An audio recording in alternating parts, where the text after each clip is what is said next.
Hello, my friends, and welcome to the Growing Happy Babies Birthworkers interview series. In this podcast directory, I make sure that you have the easiest possible time deciding which wonderful birth supporter is right for inviting into your family's journey. All the potential members of your essential prenatal and postpartum village are assembled right here in the Growing Happy Babies directory. Doulas, midwives, prenatal and infant body workers, lactation consultants, and so much more.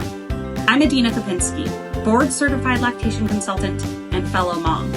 Together, we transition more easily into motherhood. Let's grow some happy babies together. Hello, everyone. Welcome again to another amazing interview on the Growing Happy Babies podcast directory. And today I'm so excited to speak with Dina Soffer. She's a doula, but she's not just a doula because she believes in comprehensive fertility care, if that's the right word, comprehensive care for the mother and the baby. She's a birth activist. She helps women with birth processing, a childbirth educator, a lactation counselor. She runs a Mommy and Me group in Tel Aviv, so you never have to say goodbye to her. I like being the auntie. The auntie. That's wonderful. That's what humans need. I mean, you look in the history of humanity and aunties are the crucial helpers in the postpartum period. So Dina, tell us a little bit about how you got into this field and this amazing world of comprehensive care. Well, first of all, I think I was literally born to be in this stuff. I was always I was also attracted to moms and pregnancy and babies since I was a kid. I used to hang around pregnant ladies and all the women in the family or neighborhood who just gave birth and ask them questions about the birth and ask them questions about the breastfeeding and holding the baby. I would always babysit. And I think everything I did kind of moved me towards that. I have a first degree in biology from Hebrew U, and I have a second degree in hotel management, and I actually worked in hotel management for like 10 years. But I always used to do dancing and belly dancing and body work and stuff like that. So when I was first, at some point I heard, like after the army, I heard about this thing called a doula, and I'm like, oh, that sounds cool. Okay, maybe that's what I should do. But life happens. And then when I was pregnant with my first son, it was like, okay, this is where we're going. And I, in preparation for my first birth, and while educating myself, I was reading about all the options in Israel and what there is, and like, this can't be right. And kind of built my own continuous care model. I found Danit, who would do my my birth preparation classes, and I said, well, I want my doula to really know me, so it has to be the same person who does the preparation and walks me through the birth. And I haven't let go of her ever since. She's been my mentor and teacher and good friend for 15 years now. So that's how I got into it. When I was pregnant with my third kid, I took the year for myself to actually start studying everything I could at that year. I did the Ginkgo Sophia, which had a lot of women care throughout life, not just pregnancy and birth, but a lot of pregnancy, birth, postpartum. And I did lactation advisory consultation with the Julie Short and have been working with women ever since. So in the beginning, I was more like pre-birth and post-birth, lactation and pre-birth. And when my kids got a little bit older, I started adding on more actual births and being more of a doula. Yeah. So I think a little bit about your story already tells us my next question, which is what sets you apart from other people in this field. But maybe you want to expand on it a little bit. Like, what's your areas of expertise? Like, where do you feel like you, Dina, really shine in? Well, because I've invested, if we go back to the what a birth activist actually is. So I've been a birth activist also for, I guess, like 8 years. My second and third babies were born in a what's it called, standalone birthing center in Gedera. Mm-hmm. And right when my third son was born, Misrad Abrit had closed down the birthing centers, and we got together a group of women and the midwives and put together Hekamnu. Mm-hmm. Yeah. Founded Zchuti Leledet, which actually took Misrad Abrit to court and reopened birthing, or the possibility to have birthing centers. And then I started working in the Amuta called the Tnu'a Lechofesh Bchira Beleida, Birth Freedom Israel, which is an NGO that protects human rights. So just working within like the macro of everything, understanding the politics, understanding all the different types of relationships between doctors, midwives, hospitals, people, free midwife or independent midwives, we should say. I think it gives me a deeper or very wholesome, comprehensive look at how birth in Israel is at the moment and how you need to come prepared and to be able to specifically understand what the options are and how to be able to get what you want from the system, because it's not so straightforward. Like what you imagine your care should be, sometimes it's not what actually happens within the construction, the maarechet, the system here. Yeah. Bilinguals, they always say the first word that pops up, even if it's the wrong language. So I understand the need, and what's very important for me is for everyone to get the experience that she wants and to be able to lead her experience, to be able to be the person leading the birth itself. So I like preparing the couple for all the different options that can be there and understanding in the moment how they can get the best out of the situation and still lead that birth. Yeah. So that completely goes into the continuous model of care that I so love, which is basically replicating my midwife care, or the midwifery paradigm, if you know about the different philosophies of birth care. So we have the obstetric paradigm and the midwifery paradigm that says that birth is safe and birth is good. It's a positive, more positive experience for the mom and the family when the woman giving birth knows her caregiver well. And there's a relationship and trust and security there.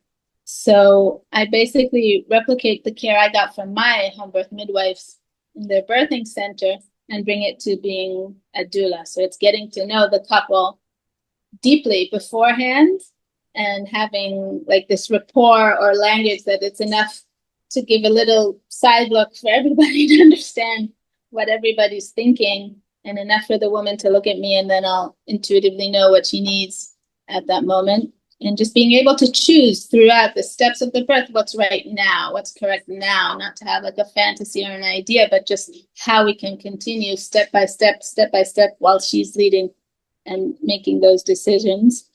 And I like hanging around. Like I said, I like being an auntie or a cousin, and I love it that they keep asking me questions and I'm there for them throughout, because sometimes you know, everybody prepares for the birth itself, but nobody's preparing enough for the postpartum, and that's sometimes where you need a lot of help. And I like being the address where they can come back and ask me more and more questions. I love when they come to the mommy group and I can see the babies grow up and the moms mature through that first year, which is so transformative for everybody. So Absolutely. I mean, we know that postpartum mental health rates and breastfeeding rates both improve when mothers can support each other after birth. We weren't meant to mother alone, especially not in the early days of motherhood, especially not when we're mothering an infant, probably actually never, but especially in those vulnerable times. So you're offering really important service.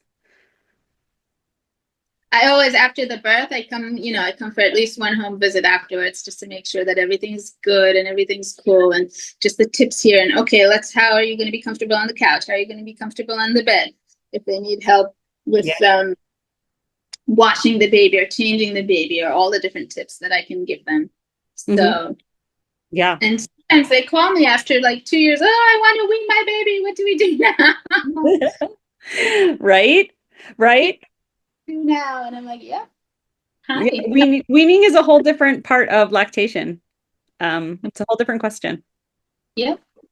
I think now is a good time to ask you if you could give a pregnant woman one piece of advice, what would it be? And I think I can predict it, but let me hear what you're going to say.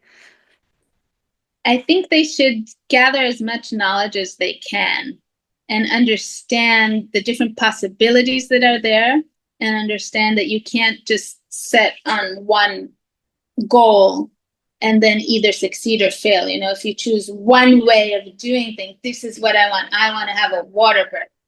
And then it sets you up for not getting what you want and maybe being disappointed, or a lot of self-judgment. I think there's sometimes, oh, I didn't prepare well enough. I didn't breathe well enough. I didn't do all those kind of things. So just knowing that we really don't have that much control and anything may happen. And the best thing is to prepare for making a decision in the moment that's right for you. And when you have the knowledge to understand what the different options are for you and the different steps and why you're being offered all kinds of interventions, yes or no, how to deal with that. So I think this kind of knowledge and understanding that you will have to make decisions throughout the birth, even with a perfect home birth, you have to make decisions, you know, do I want to be in the water or not? And then a water birth is just a tool that you may or may not use, that may or may not work for you. It's not like a goal to be attached to. Yeah. That's like a framework or mind frame to be in, I think, like knowing your options and being knowledgeable and preparing to make decisions when it's hard. Yeah, that's excellent advice. It's always interesting to me what the different doulas that I interview for this series choose to say for their piece of advice, how similar, how different it can be. And each doula is infusing this advice with their own flavor of knowledge and belief. I love the way you phrase that. Not to be attached to the outcome. Yep. Can you tell us a story of a birth you attended that you think would be interesting or inspirational for the people who are listening? Well, I think every birth in itself is like so inspirational, and I learned so much, and like I'm so affected from each birth. Actually, I'll just tell you about the last birth I was in, literally last week. This is a mom, a second-time mom, and I knew her beforehand from the mommy group. She came with her first baby to the mommy group, and we got to know each other very well. And then I was obviously so excited when she called to say, "Oh, I'm pregnant again! I want you to be my doula." I'm like, "Yes!" And you know, I'm already that's just talking about this continuous kind of care. It's like when the wise woman or the midwife of the village or the tribe or the neighborhood or the, you know the woman, and she knows you, and it's just like obvious, yes, you're just going to come to the birth, and then yes, we already have this intimacy and love, and so anyway, her first birth was a premature, like in week 34 or something, and was quite a chaotic experience for her. She felt like she was not in control, and she had to fight with the staff at the birth and everything. And it was a lot like, what will we do if it will happen again? It was like her worst fear for the birth to be premature again. And we literally had met on a Sunday, and then we're taking, and she said, yes, I finished week 34, blah, blah, blah. So we were like optimistic and talking about what to do when she gets to week 40 and things like that. And literally the next day she called me and said, my water broke. So it's like week 35.0. And we're like, oh no, what should we do? And like, we were both, no, you're kidding. And then we're like, all right, let's get this together. You can do this. This is what's going to happen. She went to the hospital, and I was like getting ready to leave because we knew it would probably be pretty fast. And so her water broke like 9. I was there at maybe a little bit before 11, and 11:20 she had the baby already. But this time she was totally in control. She knew exactly what she wanted, and she was able to articulate exactly to the staff, I do not want the IV. Please take it out. I cannot be on this position. I want to be here. It's time for me to push. And, and because she knew exactly what she wanted and was able to articulate it, she was totally movila, totally leading the birth. And even though it was like her worst fear, the thing she did not want to happen, or like a reliving of the same bad experience, it was transformative this time because she did it differently. So even though it was like this thing she really didn't want, she was so in control and so able to lead it. And it was a great experience, I hope, for her too. I mean, I was so proud watching her. And, I even mentioned to her, I know this was fast. I know this is what you didn't want, but look how you were leading this. You said exactly what you wanted. You were in control, and everybody just did exactly what you wanted because you were the person leading this birth. And That it was is- actually this. It was amazing. That's a beautiful story. Thank you for sharing it. I feel chills. I love the idea of someone being able to go back to the almost exact same scenario they had, you know, experienced before and repair it from the inside. You know, when you say transformative, it really feels transformative. Yeah. I think it was. She just got home because the baby was premature, so they had to be in the Tinokia for a while, but yeah, here tomorrow. So yeah. Oh, good.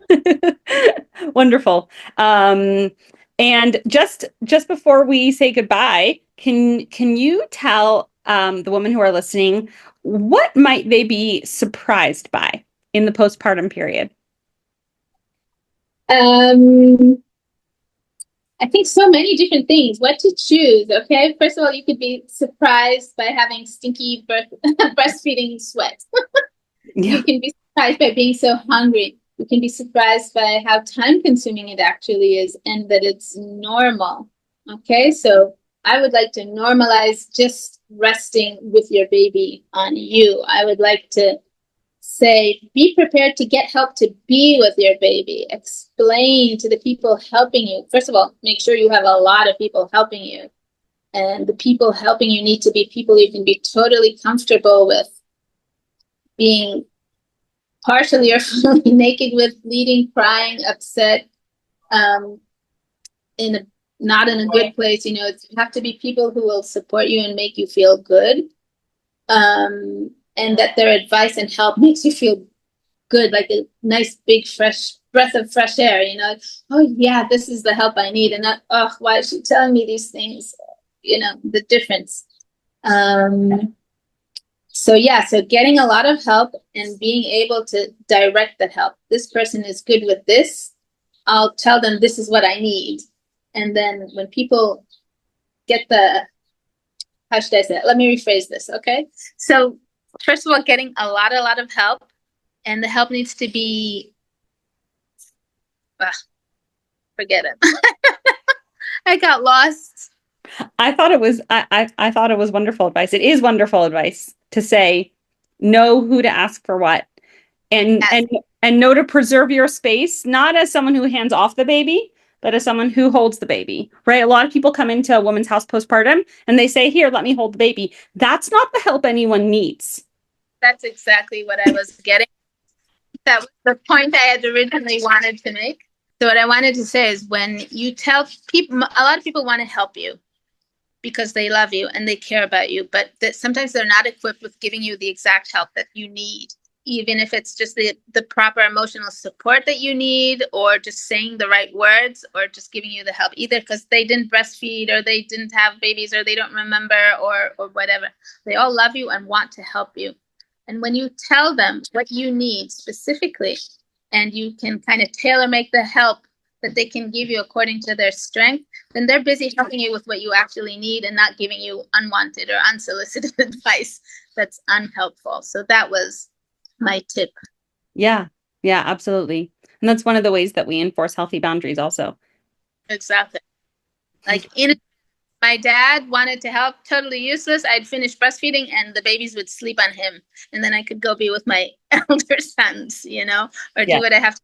The baby needs a warm, pulsing body to sleep on. And then, you know, right. So they smelled like aftershave a little bit, but everybody.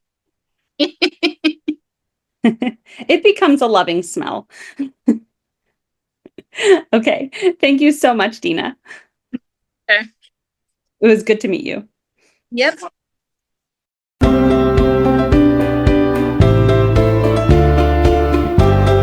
Friends, check out the full directory for every interview we've done up until now, housed at my website, growinghappybabies.com. But before you go, I've got one question. Are you the kind of person who learns better by listening or by doing? In my 2-part online prenatal breastfeeding class, the Pocket Prenatal, I blend the basics of breastfeeding with practical hands-on skills. Choose to watch the videos on your computer or phone, read through the transcripts, or pop in an earbud, take a walk, and listen to the audio-only podcast version. After you've dived into the what's and whys of breastfeeding, join part 2, our live hands-on class, where we roll up our sleeves and practice the how of breastfeeding. Experience hand expression. Learn how to size yourself for better pumping. Practice bottle feeding techniques that improve your baby's sucking skills. And use easy bodywork exercises to help your baby's comfort, sleep, and digestion. You're going to walk out of this class with an essential toolkit for navigating early motherhood. This is the class every baby needs their mother to take. Go to thepocketprenatal.com and use your listener code, Growing Happy Babies, for a special 10% discount. See you there.